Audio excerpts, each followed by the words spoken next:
Magandang araw na naman pong muli sa inyong lahat mga ka-vlog, boss, idol, regular viewer, silent viewer at kasama na rin po ang lahat ng mga OFW.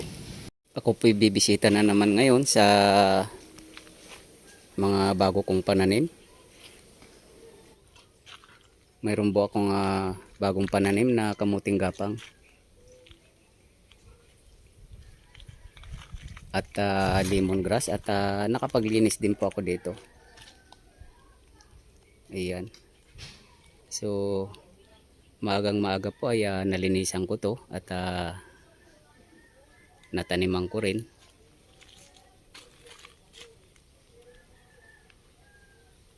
At ngayon nga po ay pinagmamasdan ko. Nakakatuwa po sila pagmasdan. So nag-iisip po ako kung ano na naman po ang susunod kong gagawin dito once na may bakante po akong oras. Basta't may bakante po akong oras ay dito po ako namamasyal at pinagmamasdan ko po yung mga pananim dito.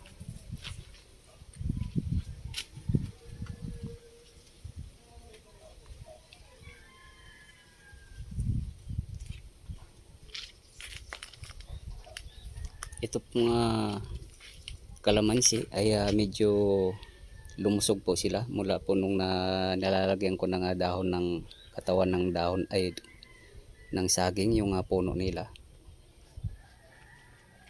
Ayan,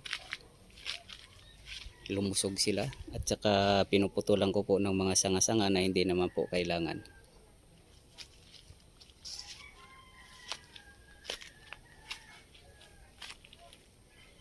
Ayan naman po yung American lemon. Wala pa po siyang bulaklak yan. Dahil nung mga nagdaan po may bulaklak yan pero hindi po natuloy.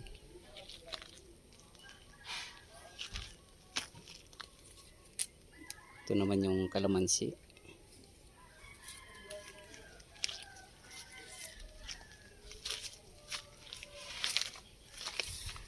Ayan yung ano.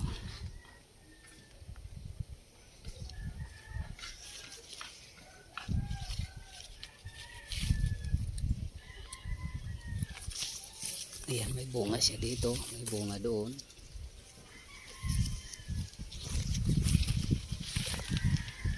At may bulaklak pa dito.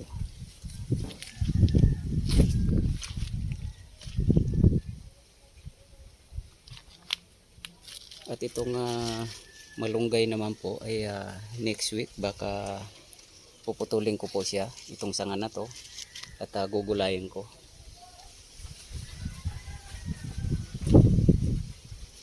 Kasi yung mga nagdaang linggo po itong sanga naman na to ang pinutol ko at ginulay ko yung mga dahon niya. At ito naman puputulin ko para mababa lang po siya, hindi mahirap kunan ng panggulay na dahon. Ayan. At mayroon din po akong guyabano dito. Pag minsan po kasi itong guyabano, kaya gustong gusto ko pong mababa lang din sila. Dahil pag minsan po naglalaga ako ng dahon nito, actually po itong mga dahon po kasi ng mga puno na to ay mga gamot din po kasi. Kaya gustong gusto ko pong magtanim ng mga ganito. Yan, hindi lang po sila prutas, kundi pati po yung mga dahon nila ay napapakinabangan po. Herbal po yung mga dahon na yan.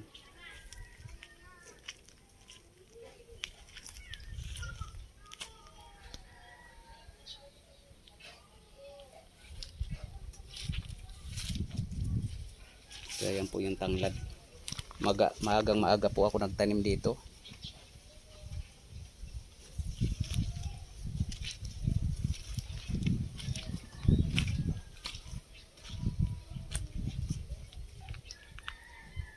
So ayan po, nakakatuwa pagmasdan itong mga simpleng pananim dito.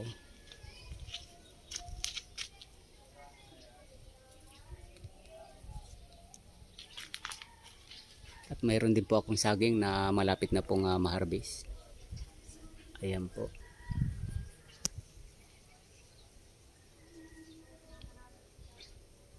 Ayan. So dinala ko po to dito na itong puno na to sa malayong lugar pa po, pero sa ngayon po tingnan nyo po yung puno, ang dami-dami na.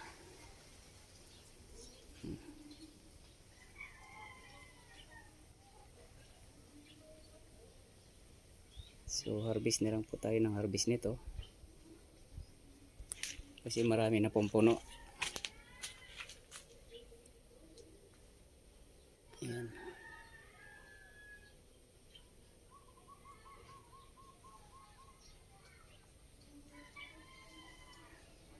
Mayroon din po akong medicinal plant, gamot din po. Ayan, oh.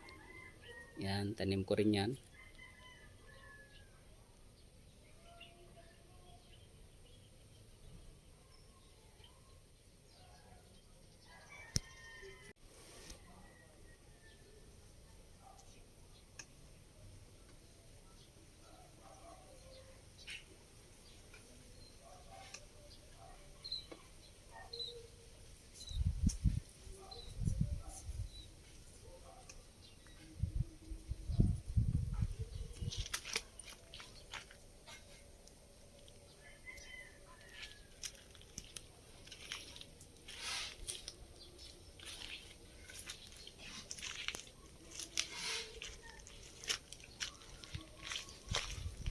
Mayroon din akong langka dito, malaki na rin.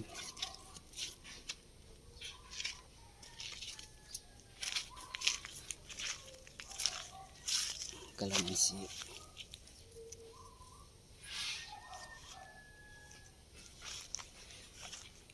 Orange. Ayan, may mga mangga ko dyan.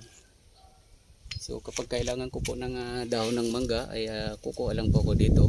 May time po kasi kapag minsan itong mga dahon po ng mga prutas na to ay kailangan po natin pag minsan na mga nilalaga po yan, yung mga dahon na yan.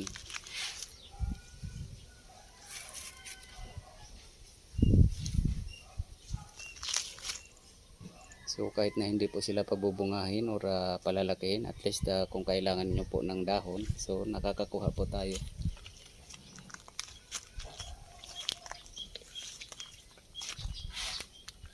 Tulad tong guyabano, pag minsan po naglalaga talaga ako nito. Gamot po to.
So hanggang dito na lang po muna ang video kong ito.